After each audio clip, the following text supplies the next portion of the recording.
learning Quran together.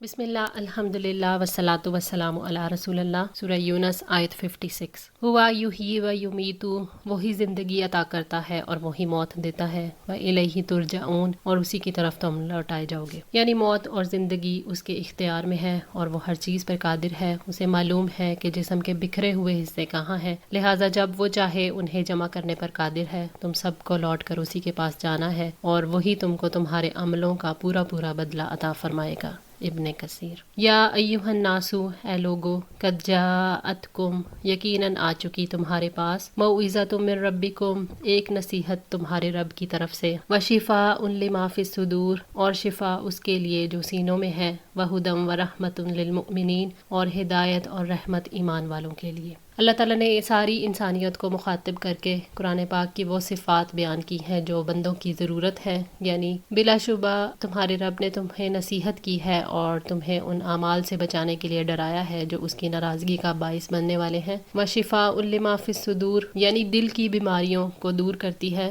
حضرت ابو سعید خدری رضی اللہ تعالیٰ عنہ کی روایت ہے کہ نبی صلی اللہ علیہ وسلم کی خدمت میں ایک شخص حاضر ہوا اور عرض کی کہ میرے سینے میں تکلیف ہے۔ آپ نے فرمایا کہ قرآن پڑھا کرو، کیونکہ حق تعالیٰ کا ارشاد ہے وشفاء لما فی الصدور، یعنی قرآن شفا ہے ان تمام بیماریوں کی جو سینوں میں ہوتی ہیں۔ نبی صلی اللہ علیہ وسلم نے فرمایا، دو تندرستی پیدا کرنے والی چیزوں کو اپنے اوپر لازم کر لو، شہد اور قرآن۔ ابن ماجہ 3452۔ وہدی ورحمۃ للمؤمنین، اور مومنوں کے لیے ہدایت اور رحمت ہے۔ حضرت زید بن ارقم رضی اللہ تعالیٰ عنہ سے روایت ہے کہ نبی صلی اللہ علیہ وسلم نے فرمایا، اللہ تعالیٰ کی کتاب میں ہدایت ہے اور روشنی ہے، جس نے اس کو مضبوطی سے پکڑ رکھا وہ ہدایت پر قائم ہو گیا، اور جس نے غفلت برتی وہ گمراہ ہو گیا۔ اور زید بن ارقم کی دوسری روایت کے یہ الفاظ ہیں کہ اللہ تعالیٰ کی کتاب جو اللہ تعالیٰ کی رسی ہے، جو اس کی پیروی کرے گا ہدایت پر ہوگا، اور جو اس کو چھوڑ دے گا وہ گمراہ ہو جائے گا۔ صحیح مسلم 6228۔ قرآن دلوں کے شکوک اور شبہات کو دور کر کے انہیں اطمینان دیتا ہے۔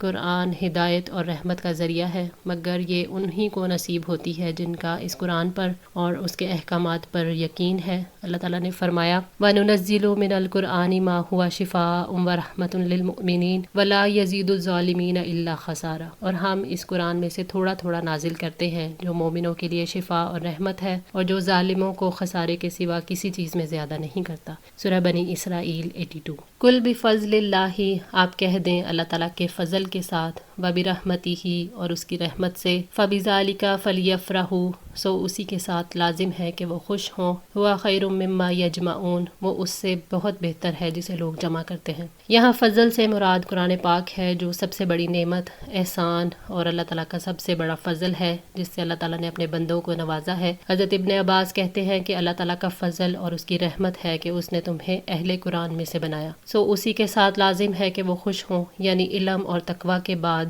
ایمان اور نیک اعمال پر خوش ہوں اور خوشیاں منائیں۔ اللہ تعالیٰ نے اپنے فضل اور رحمت پر خوش ہونے کے لیے حکم دیا ہے۔ ہوا خیر مما یجمعون، یعنی یہ قرآن اس فانی دنیا اور اس کے برے اثرات سے جن کی انسان طاقت نہیں رکھتا ان سب سے بہتر ہے۔ عقبہ بن ولید صفوان بن عمرو سے روایت کرتے ہیں، میں نے ابن عبداللہ الکلائی کو یہ کہتے سنا، جب عراق کا خراج حضرت عمر رضی اللہ تعالیٰ عنہ کے پاس آیا تو حضرت عمر رضی اللہ تعالیٰ عنہ اور ان کے آزاد کردہ غلام نکلے۔ حضرت عمر رضی اللہ تعالیٰ عنہ نے اونٹ گننا شروع کیے، جب وہ گنے تو زیادہ تھے۔ حضرت عمر نے فرمایا الحمدللہ، تو ان کے مولا نے کہا اللہ تعالیٰ کا فضل اور رحمت ہے۔ حضرت عمر نے کہا تم نے جھوٹ بولا ہے، اللہ تعالیٰ کا فضل اور رحمت وہ نہیں ہے جو تم کہتے ہو، وہ تو کل بفضل اللہ و برحمتہ ہے۔ ابن ابی حاتم اور طبرانی میں ہے کہ جب عراق فتح ہو گیا اور وہاں سے خراج دربار فاروق میں پہنچا تو آپ نے اونٹوں کی گنتی شروع کی، لیکن وہ بے شمار تھے، تو حضرت عمر رضی اللہ تعالیٰ عنہ نے اللہ تعالیٰ کا شکر ادا کر کے اسی آیت کی تلاوت کی۔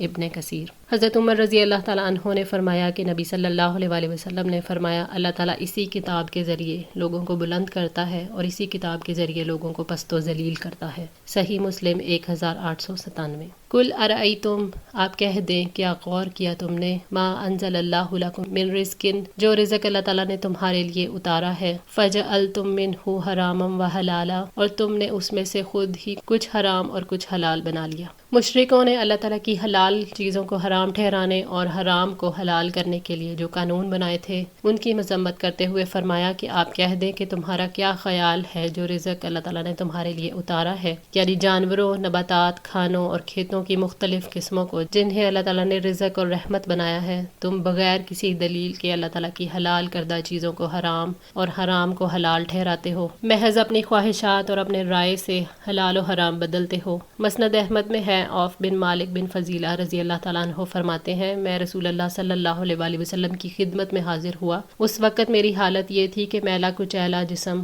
بکھرے ہوئے بال، اونٹ، غلام، گھوڑے، بکریاں وغیرہ غرض ہر قسم کا مال ہے۔ آپ صلی اللہ علیہ وآلہ وسلم نے فرمایا کہ جب اللہ تعالیٰ نے تجھے سب کچھ دے رکھا ہے تو اس کا اثر بھی تیرے جسم پر ہونا چاہیے۔ پھر آپ صلی اللہ علیہ وآلہ وسلم نے پوچھا کہ تیرے ہاں اونٹنیاں بچے دیتی ہیں؟ میں نے کہا ہاں۔ فرمایا وہ بالکل ٹھیک ٹھاک ہوتے ہیں۔ پھر تو اپنے ہاتھ میں چھری لے کر کسی کا کان کاٹ کر اس کا نام بحیرہ رکھ لیتا ہے اور کسی کی کھال کاٹ کر حرام نام رکھ لیتا ہے، پھر اسے اپنے اوپر اور اپنے گھر والوں پر حرام سمجھ لیتا ہے۔ میں نے کہا ہاں یہ بھی ٹھیک ہے۔ تو آپ صلی اللہ علیہ وآلہ وسلم نے فرمایا سن، اللہ تعالیٰ نے تجھے جو مال دیا ہے وہ حلال ہے۔ ابن کثیر۔ کل اللہ اذن لکم، آپ کہہ دیں کہ اللہ تعالیٰ نے تمہارے لیے اس کی اجازت دی ہے، ام علی اللہ تفترون، یا تم اللہ تعالیٰ پر جھوٹ باندھتے ہو، یعنی تم یہ جانتے ہو کہ اللہ تعالیٰ نے بحیرہ، صائبہ، وسیلہ، حام کسی چیز کا حکم نہیں دیا، یعنی غور کرو، حلال اور حرام کو اپنی رائے سے بدل کر تم اللہ تعالیٰ پر جھوٹ باندھتے ہو۔ وما ظن الذین، اور کیا خیال ہے ان لوگوں کا، یفترون علی اللہ الکذبہ، جو اللہ تعالیٰ پر جھوٹ باندھتے ہیں،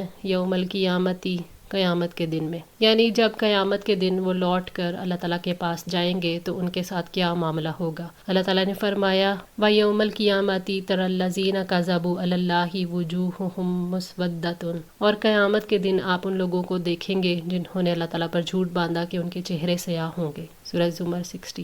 ان اللہ لذو فضل علی الناس، یقیناً اللہ تعالیٰ لوگوں پر بڑا فضل فرمانے والا ہے، ولیکن اکثرہم لا یشکرون، لیکن اکثر لوگ شکر ادا نہیں کرتے۔ اللہ تعالیٰ اپنے بندوں پر بڑے فضل و کرم والا ہے، اس لیے دنیا میں مہلت دیتا ہے، اور یہ بھی اس کا فضل ہے کہ اس نے مفید چیزوں کو حلال اور نقصان دہ چیزوں کو حرام کیا ہے، لیکن اکثر لوگ اللہ تعالیٰ کی نعمتوں کو ٹھکرا کر اپنے اوپر حرام کر لیتے ہیں اور اپنے آپ کو تنگی میں ڈالتے ہیں، یا اللہ تعالیٰ کی نعمتوں کو اس کی نافرمانی میں استعمال کرتے ہیں۔